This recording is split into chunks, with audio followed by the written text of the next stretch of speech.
ഇനി importance of administration ആണ്. Public administration എന്താണെന്ന് നോക്കാം.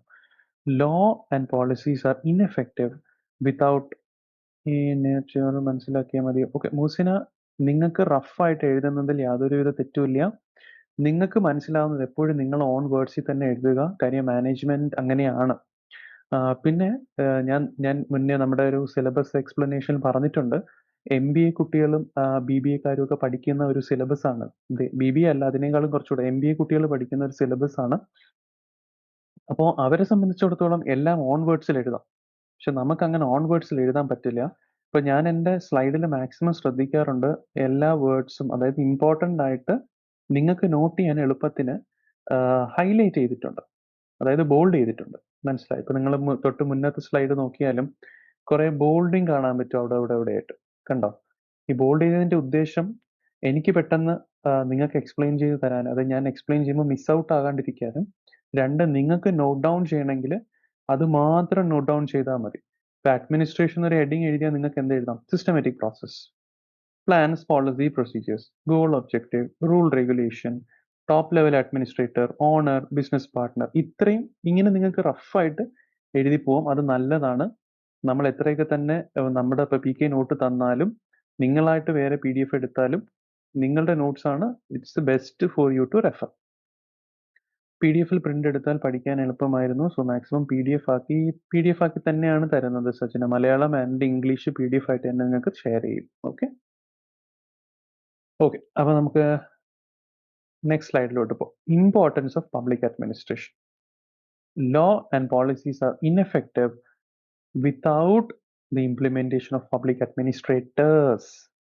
ഒന്ന് ആലോചിച്ച് നോക്കിയേ. ഈ പറയുന്ന നിയമ സംവിധാനങ്ങളെല്ലാം ഉണ്ട് എന്ന് പറയുന്നതിൽ കാര്യമില്ല. ബട്ട് ഇതൊക്കെ നടപ്പിലാക്കാനുള്ള വ്യക്തികളും കൂടെ നമുക്ക് അല്ലെങ്കിൽ നിയമിക്കപ്പെടേണ്ടതായിട്ടുണ്ട് എന്നുള്ളതാണ്. രണ്ട്, public administration translates the policy into action, ensures the public service delivery. ഈ പറയുന്ന പോളിസീസ് എല്ലാം കൃത്യമായി നടപ്പിലാക്കി എടുക്കുക എന്ന് പറയുന്നതും ഒരു അഡ്മിനിസ്ട്രേറ്ററിന്റെ പരമപ്രധാനമായ ഉത്തരവാദിത്വം ആണ്. ഇനി ഒരു വ്യക്തമായ അല്ലെങ്കിൽ ഒരു കൃത്യമായ അഡ്മിനിസ്ട്രേഷൻ ഇല്ല എന്നുണ്ടെങ്കിൽ നമ്മുടെ സർക്കാർ സംവിധാനം വരെ തകിടം മറിയാൻ അല്ലെങ്കിൽ താറുമാറാകാൻ വലിയ താമസം വേണ്ട. അപ്പോൾ എന്തുകൊണ്ടാണ് അഡ്മിനിസ്ട്രേഷൻ ഇത്രയും പ്രാധാന്യമാണ്, അല്ലെങ്കിൽ നമ്മൾ എന്തിനു വേണ്ടി ഇത്രയും ടൈം അത് സ്പെൻഡ് ചെയ്ത് അറിയണം എന്നുള്ളതാണ് ഈ ഒരു സ്ലൈഡ് കൊണ്ട് ഉദ്ദേശിക്കുന്നത്. അപ്പോൾ ഇതിന്റെ കുറച്ച് നിയമങ്ങളല്ല, ഞാൻ കുറച്ച് എക്സാമ്പിൾസ് മാത്രം ഇവിടെ ഷെയർ ചെയ്യുന്നു. ഒന്ന്, എവിടെയൊക്കെയാണ് ഈ പബ്ലിക് അഡ്മിനിസ്ട്രേഷൻസ് നടപ്പിലാക്കുന്നത് എന്നുള്ളത്. ഒന്ന്, നമുക്കെല്ലാം അറിയാവുന്ന കുറച്ച് കാര്യങ്ങൾ മാത്രമേ ഇവിടെ ഷെയർ ചെയ്തിട്ടുള്ളൂ. നോക്കി. ഒന്ന്, law implementation. Motor vehicle act 2019 was passed by Indian Parliament to improve the road safety. Its success depends on the public administrators. അപ്പോൾ മോട്ടോർ വെഹിക്കിൾ ആക്ട് നിയമമുണ്ട് എന്ന് പറഞ്ഞാൽ മാത്രം പോരാ. ആക്ട് ഉണ്ട്. 2019 നമ്മളോട് എല്ലാവരും പറയുന്നത് ഹെൽമെറ്റ് ഉണ്ട്, ഹെൽമെറ്റ് വെക്കണം എന്നുള്ളത് സുപ്രീം കോടതി നിർദ്ദേശിച്ചു എന്ന് പറഞ്ഞാൽ നമ്മൾ എല്ലാവരും ചെയ്യോ? പോലീസുകാരത് നോക്കുന്നില്ല. AI ക്യാമറയും പോലീസും ഇല്ല. കോടതി പറഞ്ഞു എന്ത് ചെയ്യാൻ? ഹെൽമെറ്റ് വെക്കാൻ. നമ്മളിൽ എത്ര പേര് ഹെൽമെറ്റ് വെക്കും? ഓക്കെ, ഇപ്പൊ നമുക്ക് അഡ്മിനിസ്ട്രേഷന്റെ ഇമ്പോർട്ടൻസ് മനസ്സിലായി. നമ്മൾ ആരെ പേടിച്ച് വെക്കുന്നത്? രണ്ടുപേരെ പേടിച്ച്. ഒന്ന് പോലീസിനെയും പിന്നെ AI ചേട്ടനെയും.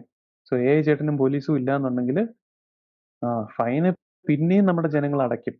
ഫൈൻ ആക്ച്വലി ഒരു റീസൺ അല്ല. മനസ്സിലായോ?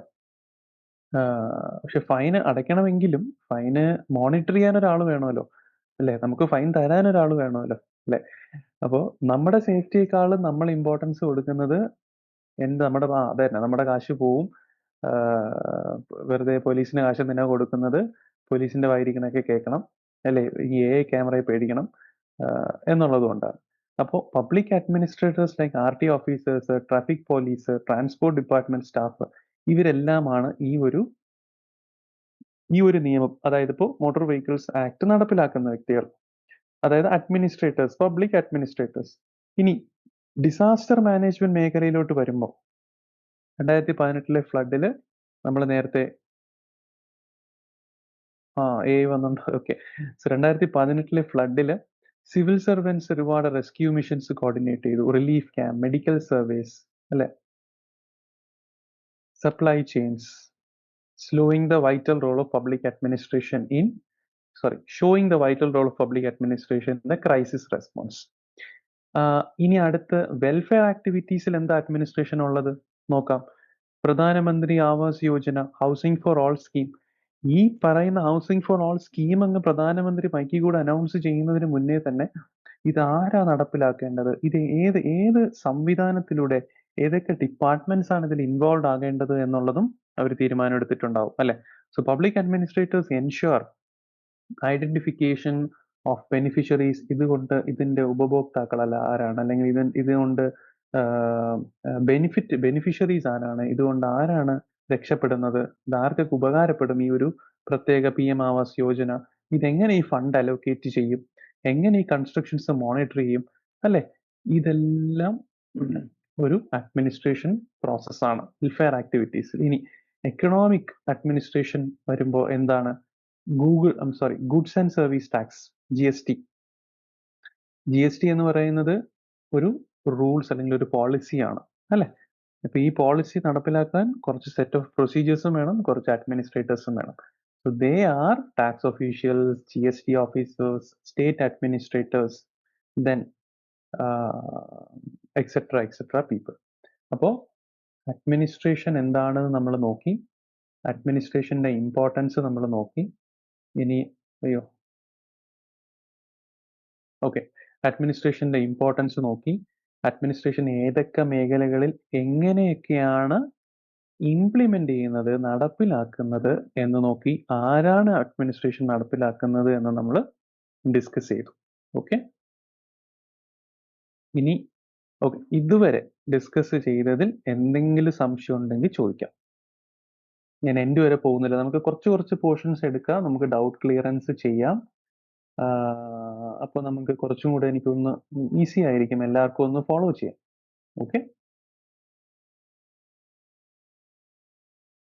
ഓക്കെ, ആർച്ച പറയുന്നത് ഈ സ്ലൈഡ് ഒന്നുകൂടെ പറയുമെന്നുള്ളത്. Okay Archa, for you and for others. നമ്മൾ ഈ സ്ലൈഡിൽ ഡിസ്കസ് ചെയ്യുന്നത് പബ്ലിക് അഡ്മിനിസ്ട്രേഷന്റെ പ്രാധാന്യമാണ്. അപ്പോൾ പബ്ലിക് അഡ്മിനിസ്ട്രേഷൻ എന്ന് പറയുന്നത് ലോയും പോളിസീസും നടപ്പിലാക്കാൻ പബ്ലിക് അഡ്മിനിസ്ട്രേറ്റേഴ്സിന്റെ ആവശ്യമുണ്ട് എന്നുള്ളതാണ്. മനസ്സിലായി? അതായത് വ്യക്തികൾ, കുറച്ച് ഗവൺമെന്റ് ഒഫീഷ്യൽസ് വേണം എന്നുള്ളതാണ്. അതിന് കുറച്ച് ഉദാഹരണങ്ങളാണ് നമ്മളിവിടെ പറയുന്നത്. അതായത് നിയമങ്ങൾ ഉണ്ടായാൽ മാത്രം പോരാ, അല്ലെങ്കിൽ ഒരു സ്കീം ഉണ്ടാവുകയോ അല്ലെങ്കിൽ ഒരു പോളിസീസോ റൂൾസോ റെഗുലേഷൻസോ ഉണ്ടായാൽ മാത്രം പോരാ, ഇത് നടപ്പിലാക്കാനും അഡ്മിനിസ്ട്രേറ്റർമാരായ വ്യക്തികൾ വേണം. അതായത് നിങ്ങൾ സെക്രട്ടറി അസിസ്റ്റന്റ് എന്ന് പറയുന്നത് നാളത്തെ അഡ്മിനിസ്ട്രേറ്റേഴ്സ് ആണ് അല്ലെ. അതിന് കുറച്ച് ഉദാഹരണങ്ങളാണ് നമ്മൾ ഈ ഒരു സ്ലൈഡിൽ ഡിസ്കസ് ചെയ്തത്. ഒന്ന്, മോട്ടോർ വെഹിക്കിൾ ആക്ട് കോടതി നിർദ്ദേശിച്ചു കഴിഞ്ഞാൽ ഇത് കൃത്യമായി നടപ്പിലാക്കാൻ നമുക്ക് RTO ഓഫീസേഴ്സ് വേണം, ട്രാഫിക് പോലീസേഴ്സ് വേണം, ട്രാൻസ്പോർട്ട് ഡിപ്പാർട്ട്മെന്റിന്റെ സ്റ്റാഫ് വേണം അല്ലെ. അതുപോലെ ഇപ്പോ എക്കണോമിക് അഡ്മിനിസ്ട്രേഷൻ, GST റൂൾ കൊണ്ടുവന്നാൽ ഇത് നടപ്പിലാക്കണമെങ്കിൽ ആര് വേണം? ടാക്സിന്റെ ഒഫീഷ്യൽസ് വേണം, GST ഓഫീസേഴ്സ് വേണം, സ്റ്റേറ്റ് അഡ്മിനിസ്ട്രേറ്റേഴ്സ് വേണം. നിങ്ങൾക്ക് എനിക്ക് തോന്നുന്നു നിങ്ങൾ പണ്ടൊക്കെ ഈ സെയിൽസ് ടാക്സ് ഓഫീസേഴ്സ് നമ്മുടെ ചെക്ക് പോസ്റ്റിലൊക്കെ നിന്ന ആൾക്കാരെ, ഈ ട്രാൻസ്പോർട്ട് വെഹിക്കിൾസ് ഗുഡ്സ് വെഹിക്കിൾസിനെയൊക്കെ ചെക്ക് ചെയ്യുന്ന ഒരു പതിവുണ്ടായിരുന്നു പണ്ട് എന്ന് പറയുമ്പോൾ GST വരുന്നതിന് മുന്നേ, നമ്മുടെ വാല്യൂ ആഡഡ് ടാക്സ് ഉണ്ടായിരുന്ന സമയം, വാറ്റ് ഉണ്ടായിരുന്ന സമയം. ഇപ്പോൾ അത് മാറി. ഇപ്പൊ അവരൊരിക്കലും ചെക്ക് പോസ്റ്റ് നിൽക്കുന്നില്ല, അവർ ഓൾറെഡി എല്ലാം ബില്ലിംഗ് ആണ് അല്ലെ. വളരെ ഇ വേ ബില്ലിംഗ് നമ്മൾ പറയും. ഇ വേ ബില്ലിംഗ് ആയപ്പോൾ എന്ത് പറ്റി? ഇവര് വളരെ സർപ്രൈസ് ആയിട്ട്, ഞാൻ എറണാകുളത്ത് താമസിച്ചിരുന്നപ്പോൾ വളരെ സർപ്രൈസ് ആയിട്ട് നമ്മള് ഏതെങ്കിലും മരത്തിന്റെ മുകളിൽ നമ്മുടെ ഈ ഹെൽമെറ്റ് പിടിക്കാൻ നിൽക്കുന്ന പോലെ GST ഓഫീസേഴ്സ് നിൽക്കുന്നത്. ഇവർ നിന്നിട്ട് ഏതെങ്കിലും ലോറിക്ക് കൈ കാണിക്കും, എന്നിട്ട് വേ ബില്ല് ഇവർ ചോദിക്കും. മനസ്സിലായി? ഇങ്ങനത്തെ ഒരു പ്രോസസ്സാണ് ഇപ്പൊ GST ഓഫീസേഴ്സ് ചെയ്യുന്നത്. കാര്യം ഇവർക്ക് വാളയാർ ഫാസ്ടാഗ് ഇതിന്റെ ഭാഗമല്ല സജ്ജന. ഓക്കെ, വേ ബില്ലാണ്. That's A very correct answer. അപ്പൊ ഇതൊക്കെ അഡ്മിനിസ്ട്രേഷൻ നടപ്പിലാക്കുന്ന രീതികളാണ്, വ്യക്തികളാണ് എന്നുള്ളത് മാത്രമേ നമ്മൾ ഈ ഒരു സ്ലൈഡിൽ ഡിസ്കസ് ചെയ്തോളൂ, വേറൊന്നുമില്ല. ഒരു ഡൗട്ട് ഉണ്ട്, കോർട്ടിന്റെ പവറിനെ നമുക്ക് എങ്ങനെ അഡ്മിനിസ്ട്രേഷനുമായി കണക്ട് ചെയ്യാം? കോർട്ടിന്റെ power administration, that is judiciary, that is judicial system. നമുക്ക് അഡ്മിനിസ്ട്രേഷൻ എന്ന് പറയാൻ പറ്റത്തില്ല, മനസ്സിലാവും Muhasina. Okay, it is purely judiciary. But administration എന്ന് പറയുന്നത് ഈ പറയുന്ന ഇപ്പൊ കോർട്ട് തന്നെ ഒരു നിയമം അപ്രൂവ് ചെയ്ത് കഴിഞ്ഞാൽ, അല്ലെങ്കിൽ ഒരു നിയമം അമെൻഡ് ചെയ്ത് കഴിഞ്ഞാൽ, അല്ലെങ്കിൽ ഇൻഎഫക്റ്റീവ് വന്നു കഴിഞ്ഞാൽ ഇത് നടപ്പിലാക്കേണ്ട വ്യക്തികളെയാണ് നമ്മൾ അഡ്മിനിസ്ട്രേറ്റേഴ്സ് എന്ന് പറയുന്നത്, അഡ്മിനിസ്ട്രേഷൻ എന്ന് പറയുന്നത്. മനസ്സിലായോ? ഓക്കെ, ജുഡീഷ്യറിയിലും അഡ്മിനിസ്ട്രേഷൻ ഉണ്ടാവും. അത് പക്ഷെ കോർട്ടും ജനങ്ങളുമായി ഇടയിലുള്ള അഡ്മിനിസ്ട്രേഷൻ ആണ് ഞാൻ എക്സ്പ്ലെയിൻ ചെയ്തത്. ജുഡീഷ്യറിയിലും അഡ്മിനിസ്ട്രേഷൻ ഉണ്ട്. കാരണം ജുഡീഷ്യറി സിസ്റ്റം അതും ഒരു സർക്കാർ സംവിധാനമാണ്. അവരുടെ മേഖലകളിലും അല്ലെങ്കിൽ അവരെ അപ്പോയിന്റ്മെന്റ് ചെയ്യുന്നതിലും എല്ലാം ഒരു അഡ്മിനിസ്ട്രേഷൻ ഉണ്ട്. ഇപ്പൊ ഞാൻ ചോദിക്കട്ടെ, സുപ്രീം കോടതി ജഡ്ജ് അല്ലെങ്കിൽ ചീഫ് ജഡ്ജ്, അദ്ദേഹത്തിന് സത്യവാങ്മൂലം ചൊല്ലിക്കൊടുക്കുന്ന വ്യക്തി ആരാണ്? എല്ലാവരും ടി വി കണ്ടിട്ടുണ്ടാവും. Chief justice, yes, president, right? That is also ഒരു അഡ്മിനിസ്ട്രേഷൻ. Got it. ഇപ്പൊ മനസ്സിലായില്ലേ? ഓക്കെ, നമുക്കിനി നെക്സ്റ്റിലോട്ട് പോകാം. ഇനി scope of administration and management തമ്മിലെ ഡിഫറൻസ് ഉറപ്പായിട്ടും ഞാൻ പറയും, കമ്മിങ് സ്ലൈഡ്സിലുണ്ട്. ഓക്കെ, ഭവിഷ. ഓക്കെ, ഇനി ഇൻ സ്കോപ്പ് ഓഫ് അഡ്മിനിസ്ട്രേഷൻ അല്ലെങ്കിൽ പ്രവർത്തന പരിധി എന്താണെന്ന് നമുക്ക് നോക്കാം. Ancient and medieval time. ഇപ്പൊ നമ്മൾ ആദ്യത്തെ സ്ലൈഡിലോട്ട് പോക്കോ നിങ്ങൾ എല്ലാവരും. ഏതാ? നമ്മുടെ ഈജിപ്റ്റ് അല്ലെങ്കിൽ നമ്മുടെ ഇൻഡസ് വാലി സിവിലൈസേഷൻ. അന്നൊക്കെ എന്ത് മാത്രമേ ഉണ്ടായിരുന്നുള്ളൂ? ലോ ആൻഡ് ഓർഡർ കൃത്യമായി നിർവഹിക്കുക, കപ്പം പിരിക്കുക. കപ്പം എന്ന് പറഞ്ഞാൽ പഴയ ഒരു മലയാളം വാക്കാണ്, കളക്ടിങ് റവന്യൂ. ഓക്കെ, റവന്യൂ അല്ലെങ്കിൽ ടാക്സ് പിരിച്ചെടുക്കുക. പിന്നെ മൊണാർക്കി അപ്പോയിന്റഡ് ഏജൻസ്, രാജാവ് അല്ലെങ്കിൽ അന്നത്തെ ഭരണാധികാരികളെ അപ്പോയിന്റ് ചെയ്ത വ്യക്തികളെ പറഞ്ഞു വിട്ട് ഓരോരോ കാര്യങ്ങൾ എന്ത് ചെയ്യുക, നേടിയെടുക്കുക എന്നുള്ളതാണ്. Often lacking professional merit. അവിടെ എന്തില്ല, കഴിവിനോ ഒന്നുമുള്ള സ്ഥാനമൊന്നുമല്ല. ഒരു Madampi kind of ruling method ആയിരുന്നു മിഡീവൽ ടൈംസിൽ. പക്ഷെ മോഡേൺ പബ്ലിക് അഡ്മിനിസ്ട്രേഷൻ വന്നപ്പോൾ ഇൻഡസ്ട്രിയൽ റെവല്യൂഷൻസ്, അതായത് evolve post industrial revolutions. Industrial revolution നിങ്ങൾക്ക് എല്ലാവർക്കും അറിയാമെന്ന് ഞാൻ വിശ്വസിക്കുന്നു. മേ ബി നമ്മളെല്ലാവരും ചെറുതിലേ കേട്ടിട്ടുള്ളതാണ്. സ്റ്റീം എഞ്ചിന്റെ കണ്ടുപിടുത്തത്തോടു കൂടി ഒരു വലിയ വിപ്ലവം തന്നെ സംഭവിച്ചു. Revolution is kind of A വിപ്ലവം, അല്ലെ? ഒരു വിപ്ലവം സംഭവിച്ചു. എന്തായി വിപ്ലവം? സ്റ്റീം എഞ്ചിൻ വന്നതോടുകൂടി നമ്മുടെ ഒരുപാട് ഫാക്ടറീസ് സ്റ്റാർട്ട് ചെയ്തു, ട്രാൻസ്പോർട്ടേഷൻ ഒരുപാട് മുന്നോട്ട് വന്നു. ഇതിനെയാണ് നമ്മൾ ഇൻഡസ്ട്രിയൽ റെവല്യൂഷൻ എന്ന് പറയുന്നത്. മനസ്സിലായി? ഒരുപാട് എന്താ പറയാ, മാനുഫാക്ചറിങ് സ്ഥാപനങ്ങളും പ്രൊഡക്ഷൻസ് കൂടി. അത് തന്നെ എന്താ പറയാ, ഒരുപാട് ഇമ്പോർട്ടിങ് കൂടി. നമ്മുടെ രാജ്യത്ത് നിന്ന് ഒരുപാട് സാധനങ്ങൾ ഉൽപ്പാദിപ്പിക്കുകയും മറ്റൊരു രാജ്യത്തോട്ട് അയക്കുകയും ഇമ്പോർട്ടിങ് എക്സ്പോർട്ടിങ് കൂടി. ഇതിനെല്ലാം കൂടിയാണ് നമ്മൾ ഇൻഡസ്ട്രിയൽ റെവല്യൂഷൻ, പിന്നെ ഗ്ലോബലൈസേഷൻ എന്നൊക്കെ പറഞ്ഞ് ചെറുതിലേ നമ്മൾ പേടിച്ചിരുന്ന കുറച്ച് വാക്കുകളാണ് ഇതൊക്കെ. അപ്പോൾ മോഡേൺ പബ്ലിക് അഡ്മിനിസ്ട്രേഷൻ എന്ന് പറയുന്നത് ഇൻഡസ്ട്രിയൽ റെവല്യൂഷന് ശേഷം replacing the feudal system. Feudal അറിയാലോ, Madampi, right? So Madampi systems ഒക്കെ മാറ്റി അതിനുശേഷമാണ് നമ്മുടെ മോഡേൺ പബ്ലിക് അഡ്മിനിസ്ട്രേഷൻ, നമ്മൾ ഇന്ന് ചർച്ച ചെയ്യുന്ന ഈ പറയുന്ന കാര്യങ്ങളൊക്കെ വന്നത്. ഇപ്പോൾ 19th century reforms actually introduced a merit-based civil service and structured administrative system. നമ്മൾ നേരത്തെ പറഞ്ഞത് നമ്മുടെ IASകാരുടെ എക്സ്പ്ലനേഷൻ പറഞ്ഞു, അല്ലേ? അപ്പൊ 19ാം നൂറ്റാണ്ടുകളിലാണ് ആര് വരുന്നത്? മെറിറ്റ് ബേസ്ഡ് സിവിൽ സർവീസസ് ഉണ്ടാവുന്നത്. അന്ന് മുതലാണ്, അതായത് ഏകദേശം 19ാം നൂറ്റാണ്ട് മുതലാണ് ദി അഡ്മിനിസ്ട്രേഷൻ സിസ്റ്റംസ് നമ്മുടെ നാട്ടിൽ അല്ലെങ്കിൽ നമ്മുടെ രാജ്യത്ത് നടപ്പിലായി വരുന്നത്. എന്താ പറഞ്ഞ sir? Food scope and subject matter view ഒന്നാണോ? ന്യൂട്ടല്ല, നട്ടല്ല, നല്ല പേരാണുള്ളത്. Okay, I don't think it's your own name. Okay, അപ്പൊ അത് ഈ സബ്ജക്ട് മാറ്റർ വ്യൂ എന്താണെന്ന് എനിക്ക് മനസ്സിലായില്ല. പറ്റിയാൽ ഒന്ന് എക്സ്പ്ലെയിൻ ചെയ്തു തരണം. ഐ മീൻ എന്താ ഉദ്ദേശിച്ചത്? ആ വേർഡിന്റെ മീനിങ് വേറെയാണ്. ഞാനത് എക്സ്പ്ലെയിൻ ചെയ്തു തരാം. ഓക്കെ, അപ്പൊ ഇനി നമുക്ക് നോക്കാം. Scope of public administration has been interpreted differently by different scholars, but the most widely accepted framework is given by Luther Gulick, who summarized it using the acronym POST-CORB. Post CORB എന്ന് നമുക്ക് പറയാം. നമുക്കത് മലയാളീകരിച്ച് post കോർബ് എന്നൊക്കെ പറയാം. So എന്താണ് ഈ post കോപ്പ്? ആർക്കൊക്കെ ഇതിന്റെ ഒരു ഫുൾ ഫോം പറയാൻ പറ്റും?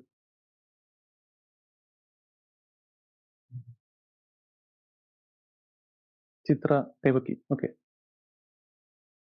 Oh, I was clicking on the participants. Okay. Planning, staffing, organizing. Planning, staffing, organizing. ബാക്കി പോരട്ടെ. ഒരാളെല്ലാം പറയണം കേട്ടോ. ഒരെണ്ണം മാത്രം പറയാൻ പാടില്ല. Okay. Planning, staffing, organizing, directing, coordinating. അയ്യോ, രണ്ടെണ്ണം കൂടെ. Krishna, yes. Reporting and budgeting. Great. So I think yeah.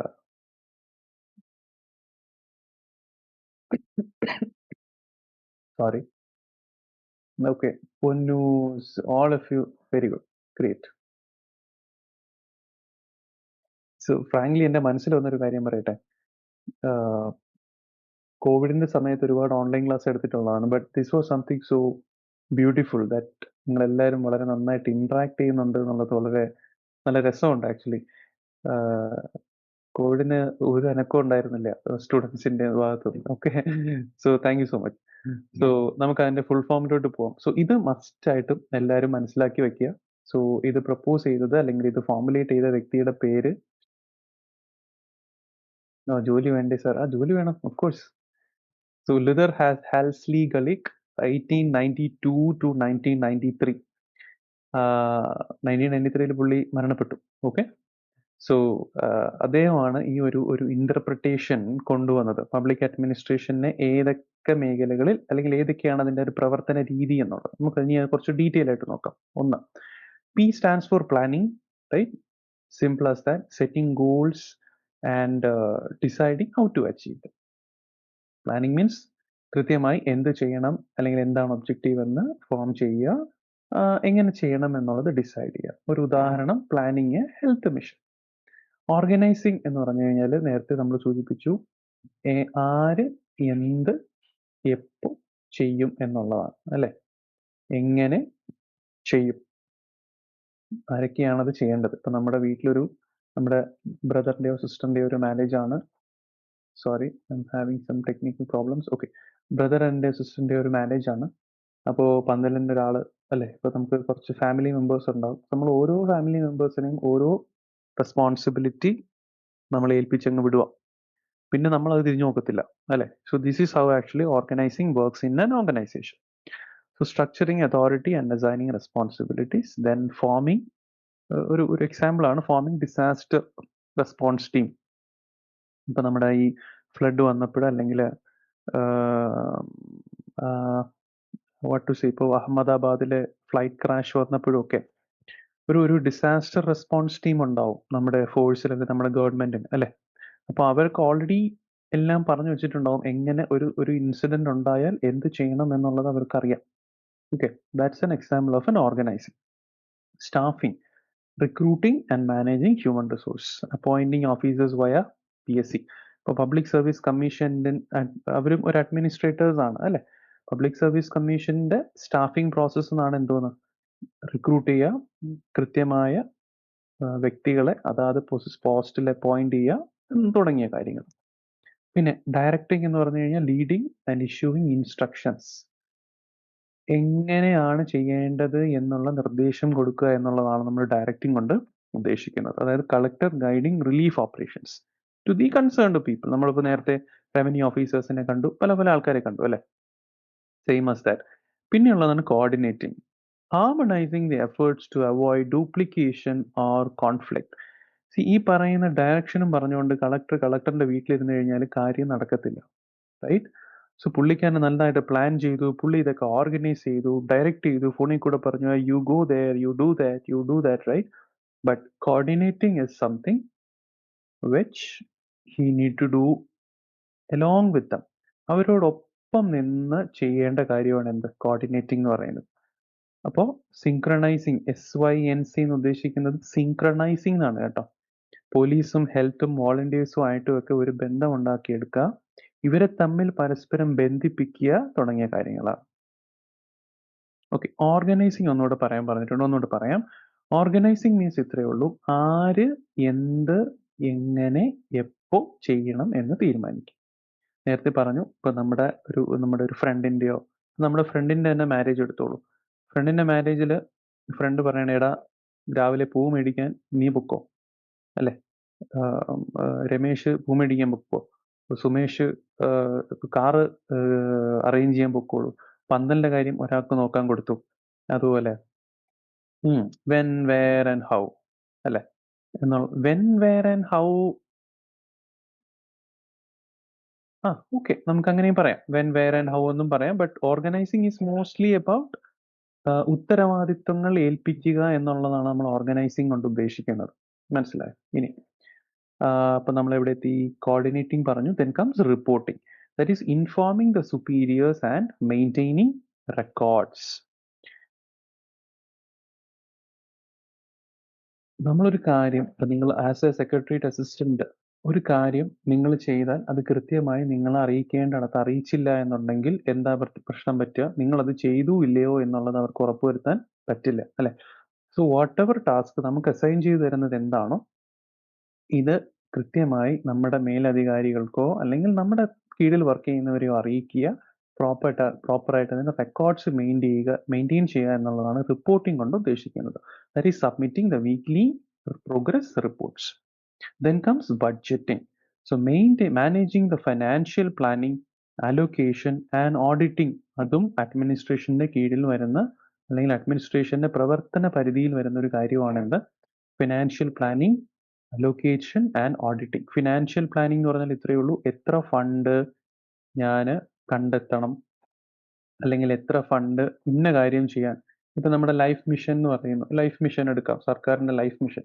Life മിഷനിൽ ഒരു വീട് നിർമ്മിക്കാൻ നമുക്ക് എനിക്ക് തോന്നുന്നു ഒരു 4 lakhs to 5 lakhs ആണ് ഒരു ഒരു വ്യക്തിക്ക് അവർ കൊടുക്കുന്ന ഫണ്ട് എന്ന് പറയുന്നത് അല്ലെ. അപ്പൊ ഈ ഫണ്ട് എവിടെ നിന്ന് കണ്ടെത്തും? ഈ ഫണ്ട് സർക്കാർ എവിടെ നിന്ന് കണ്ടെത്തും? ഏത് ഖജനാവിൽ നിന്നെടുക്കും അല്ലെങ്കിൽ ഏത് സോഴ്സിൽ നിന്ന് കണ്ടെത്തും? അത് ഒരു സർക്കാരിന്റെ ഒരു വലിയൊരു അഡ്മിനിസ്ട്രേറ്റീവ് ടാസ്ക് ആണ്. ഇനി ഇത് കണ്ടെത്തിയാൽ പോരാ, ഇതെങ്ങനെ അലോക്കേറ്റ് ചെയ്യും? ഇപ്പോ വലിയ ചർച്ചകൾ നടക്കുന്നൊരു 3.60 സെൻട്രലും 40 സ്റ്റേറ്റും.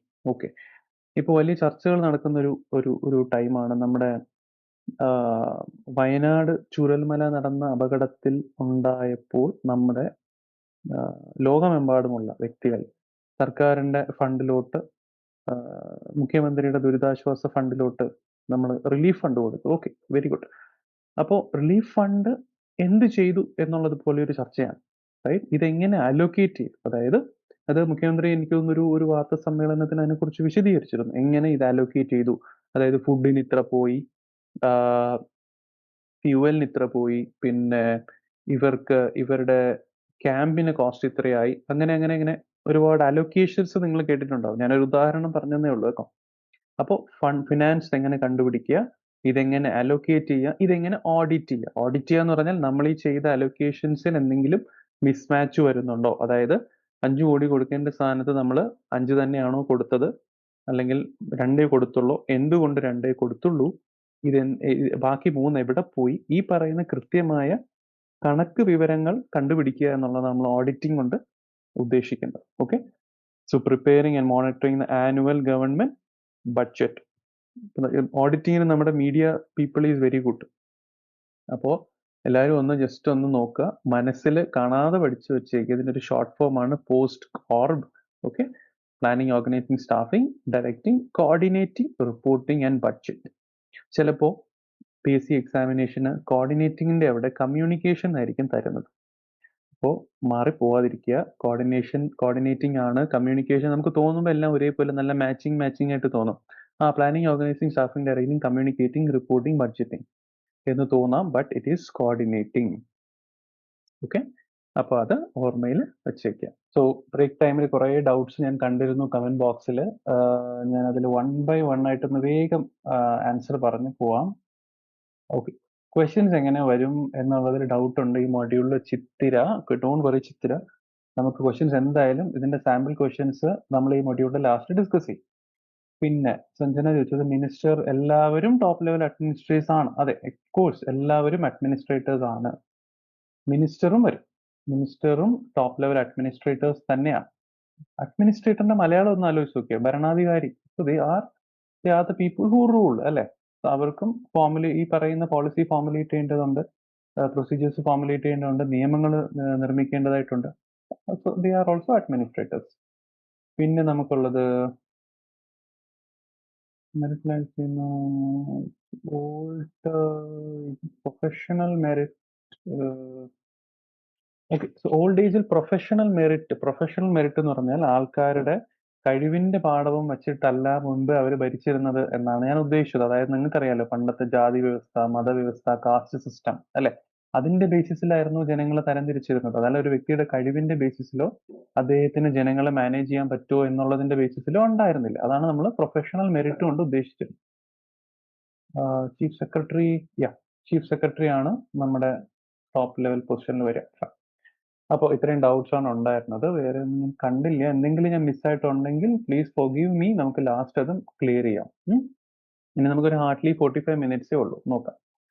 അപ്പോൾ മാനേജ്മെന്റ് എന്താണെന്നുള്ളത് ഇനി നമുക്ക് ഡീൽ ചെയ്യാം. മാനേജ്മെന്റിന്റെ മലയാളം എന്ന് പറഞ്ഞാൽ ഇത്രയേ ഉള്ളൂ, കൈകാര്യം ചെയ്യുക എന്നുള്ളത്.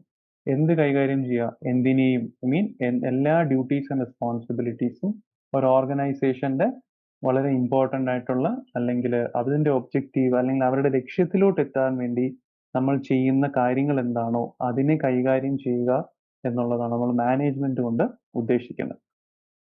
മാനേജ്മെന്റിന്റെ വളരെ പ്രധാനപ്പെട്ട ഒരു വ്യക്തിയാണ് പീറ്റർ എഫ് ഡ്രക്കർ എന്ന് പറയുന്നത്. മാനേജ്മെന്റ് ഗുരു എന്ന് ഞാൻ അറിയപ്പെടുന്ന ഒരാളാണ് പീറ്റർ എഫ് ഡ്രക്കർ. അദ്ദേഹത്തിന്റെ ഏറ്റവും ഫേമസ് ആയിട്ടുള്ളൊരു കോട്ടാണ് ഞാൻ ഇവിടെ കാണിച്ചിരിക്കുന്നത്. Management is doing things right, leadership is doing the right things. Management എന്ന് പറഞ്ഞാൽ എന്താണ്? കാര്യങ്ങൾ വളരെ കൃത്യമായി ചെയ്യുക എന്നുള്ളതാണ്. ഒരു നേതാവ് എന്ന് പറഞ്ഞാൽ എന്താ? നല്ല കാര്യങ്ങൾ ചെയ്യുക എന്നുള്ളതാണ്. Doing the right things, management is doing things right. So എപ്പോഴും മാനേജ്മെന്റ് അല്ലെങ്കിൽ ഈ MBA ഡിഫറൻസ് ചോദിക്കുന്ന ഒരു 2 ചോദ്യങ്ങളാണ് നേരത്തെ എന്നോട് ചോദിച്ചു പലരും. അഡ്മിനിസ്ട്രേഷൻ മാനേജ്മെന്റ് തമ്മിലുള്ള ഡിഫറൻസ് എന്താണെന്നും ചോദിച്ചിരുന്നു, ലീഡർഷിപ്പും മാനേജ്മെന്റും തമ്മിലുള്ള ഡിഫറൻസ്. ഇപ്പൊ നമ്മുടെ മൊഡ്യൂളിൽ ഇപ്പൊ കുറച്ചുകൂടെ കഴിയുമ്പോൾ നമുക്ക് ലീഡേഴ്സിന്റെ കാര്യങ്ങൾ ഡിസ്കസ് ചെയ്യാനുണ്ട്. അപ്പൊ നമുക്ക് ആ ഒരു ഡിഫറൻസ് നോക്കാം, ഒരു മാനേജറും ലീഡറും തമ്മിലുള്ള ഡിഫറൻസ് എന്താണെന്ന്. ഇപ്പൊ നമുക്ക് അഡ്മിനിസ്ട്രേറ്ററും മാനേജ്മെന്റും തമ്മിലുള്ള ഡിഫറൻസ് എന്താണെന്ന് നോക്കാം. ഓക്കെ, ഈ വ്യക്തിനെയൊക്കെ നിങ്ങൾക്ക് ഒട്ടും പരിചയം കാണാൻ ചാൻസ് ഇല്ല. ആരാണ്? Mark Zuckerberg. ഓക്കെ, സോ പുള്ളിക്കാരന്റെ കുറച്ച് മാനേജ്മെന്റ് റിലേറ്റഡ് വേർഡ്സ് ഞാൻ ഇട്ടുന്നേ ഉള്ളൂ. I started the site when I was 19. I didn't know much about business back then, right? എനിക്ക് അന്നൊന്നും ബിസിനസിനെ പറ്റി അറിയണ്ടായിരുന്നില്ല. I think a simple rule of business is if you do the things that are easier first. The most famous person in the world, that is Elon Musk, when something is important enough, you do it even if the odds are not in your favor. ഇതൊക്കെ കുറച്ച് management coats ആണ്. Okay,